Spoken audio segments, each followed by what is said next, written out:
जो अपने पूरे कुल को भवसागर से पार लगा दे वो पत्नी है। पत्नीं मनोरमां देहि मनोवृत्तानुसारिणीं तारिणीं दुर्ग संसार सागरस्य कुलोद्भवाम्। देखो, पति जब तक विवाह नहीं होता पुरुष का, तब तक उसकी 10 इंद्रियां अलग अलग दिशाओं की ओर गति करती हैं। कभी मित्रों में, कभी यहाँ, कभी व्यापार में बुद्धि भागती है।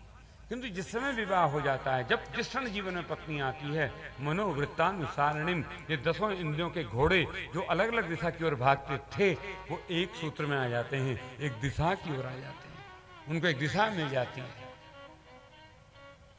तो पुरुष की विचलित इंद्रियों को जो एक दिशा दे दे, ये विचलित इंद्रियों के जो अश्व हैं, घोड़े, उनको लगामबद्ध कर दे, वो पत्नी है। ना, केवल इतनी नहीं है, तारिणीम दुर्ग संसार भवसागर चिक्लोद्भवाम, जो अपने पूरे कुल को भवसागर से पार लगा दे वो पत्नी है। जो पूरे कुल को भवसागर से पार लगा दे उसे पत्नी कहा जाता है। तो दो कुलों को पार लगाती है, पिता के कुल को, पति के कुल को, तो वही पत्नी है। अब पत्नी हो गई महाराज वाइफ, हैं? वर्तमान में पत्नी क्या हो गई? वाइफ। हमारे पास भी आते हैं, महाराज जी ये हमारी वाइफ है, और जिस समय वाइफ कहते हैं हमें लगता है कि नाइफ है, हमें सुनाई देता नाइफ है। अरे बात कहूं, इतना अशुभ शब्द है वाइफ। 16वीं शताब्दी में it's a Latin word, not proper English word, okay.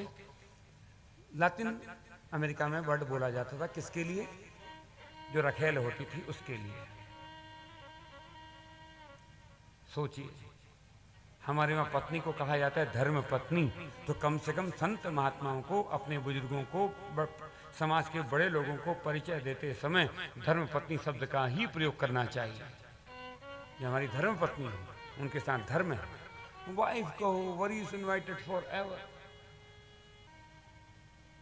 तो वाइफ नहीं, धर्म पत्नी। धर्म पत्नी कम से कम अपने जो बड़े लोग हैं, समाज के बुजुर्ग हैं परिवार के, उनके आगे मत कहो, संतों के आगे मत कहो कि वो हमारी वाइफ है। तुम वाइफ कहते हो, हमें नाइफ सुनाई देता है, सच में। हाँ,